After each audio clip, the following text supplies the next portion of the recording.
Hello guys, so ngayon no, gagawa tayo ng sarili nating dishwashing liquid no. Siyempre, para hindi na tayo bumibili sa mga bilihan nating tindahan. I-try natin gumawa ng ating sariling dishwashing liquid. So ito guys, yung ating nabili. At ayan nga guys, ang ating mga kailangan no. Ayan, siyempre napaka-importante guys ng manual no, yan ang susundan natin. Itong surfactant ba yan? Basa dyan guys. At itong bubble booster at itong pampabango niya, yan lemon ang ating napili no. At ang kanyang pampalapot, yan thickener, yan. Yan, sunod-sunod natin yan guys, yan ang ating mga kailangan. Pitin lang natin ng maliit, yan ang sabi sa instruction guys. Ibuhos natin ng dahan-dahan. So ito yung guys, yung bubble booster mo nang unahin natin. Yan, so ganyan lang guys, dahan-dahan lang daw.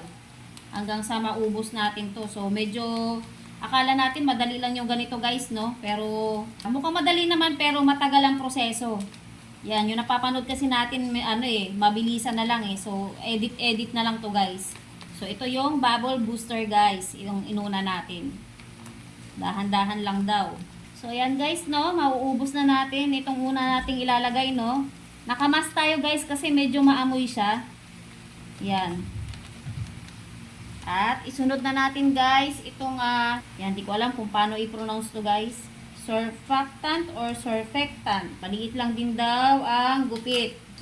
So ayan siya guys, ayan oh. So sobrang sticky pala nito guys, ayan oh. So dahan-dahan lang daw. So ayan, dahan-dahan lang natin guys, ayan oh. Simutin natin para talagang lahat ng mixture ay mapunta rito. So ayan, paikot natin ng pagganyan ng dahan-dahan. So ayan guys, pwede na pala tayo mag-business ng ng mga ganitong sabon-sabon na dishwashing liquid, no? Talagang simot na simot natin 'yan, no? Para sulit talaga yung paggagawa natin dito. Baka mamaya magkulang mag-iba yung timpla. Char. Nakamas tayo guys kasi medyo siya no, sa ilong lalo na yung una, yung pambabol kasi parang powder yun. So parang pumapasok sa ilong natin yung mga small amount siguro ng powder, no? Kaya nagmask tayo. Ito yung pangatlo nating ilalagay. Yan o, yung ating lemon scent. At syempre yung pampakulay na rin guys. So ayan, talagang nakasealed siya guys. After nito guys, i-rest natin to ng 20 minutes bago natin hahaluin ng dahan-dahan. Ito yung pampabango. Naku, napakabango nga guys. At pampakulay. Yan, lemon scent ang ating napili. Kulay yellow siya. Siguraduhin natin walang matira talaga guys. Simutin natin. Kasi may dito, may kamahalan eh. At so ayan guys, no. Balikan natin to after 20 minutes bago natin hahaluin ng dahan-dahan. After 20 minutes na nirest natin siya, hahaluin na natin siya. So ayan, nandoon sa ilalim pala guys lahat yung no. Ayan oh, dahan-dahan lang nating haluin.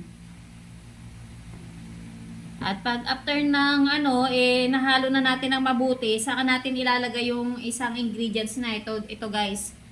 Yan oh, yung pampalapot niya, yung thickener niya.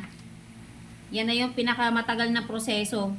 So ayan guys, no, mapapansin natin mabigat yung nasa ilalim kasi nandoon lahat yung yung dalawang klase na nilagay natin nung una.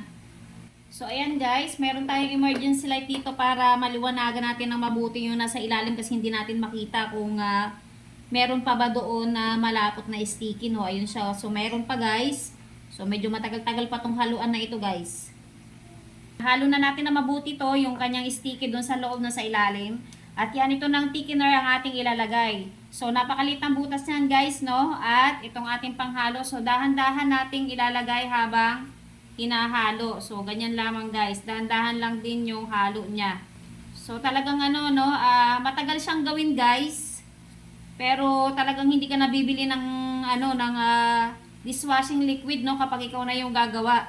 At syempre, sulit din kasi marami ka nang magagawa. Yun nga lang, matagal siyang gawin. So kahit mag-isa mo lang guys, kayang-kaya mo itong gawin, no? Basta mahabang yung pasensya rito, no? Kasi hindi siya ganun nakakangalay yung paghahalo-halo niya.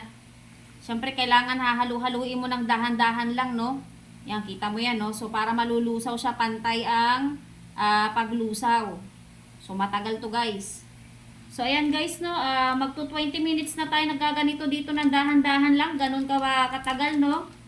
Ganun kahaba yung proseso ng paggawa ng dishwashing liquid. So, ayan, dahan-dahan lang natin. Ayan, malapit na maubos guys, oh. O, diba? At lumalapot na rin yung ating dishwashing liquid, oh. So, ayan, simutin natin. Sobrang dahan-dahan lang talaga. So, kailangan mahaba ang pasensya mo pala sa paggagawa ng dishwashing liquid, guys. Nakamas tayo, guys, ha, kasi masyado siyang maamoy. So, ayan, haluin lang natin na mabuti. So, ayan, nakita mo naman, no? Malapot na rin siya, no? After natin itong mahalo ng mabuti, guys, i-rest natin siya ng 24 hours. So, siguro matatapos tayo maghalo dito ng mga 8:15. So, after ng 8:15, i-stop na natin to, tatakpan natin, at i-rest natin ng 24 hours. So, bukas, babalikan natin to ng ganitong oras din, guys. So, ayan, no, talagang haluin natin na mabuti talaga para mix na mix siya at talagang perfect yung pagkakagawa natin ng dishwashing liquid. So, masyado siyang maamoy, guys, no, kaya nakamas tayo. So, kaya nire-rest, guys, para mawala yung bubbles niya. Kaya nire-rest ng 24 hours, pinapahinga. At so, ayan na nga, guys, no, after 24 hours, ayan, no, yan, nire-rest natin yung ating dishwashing liquid, yan.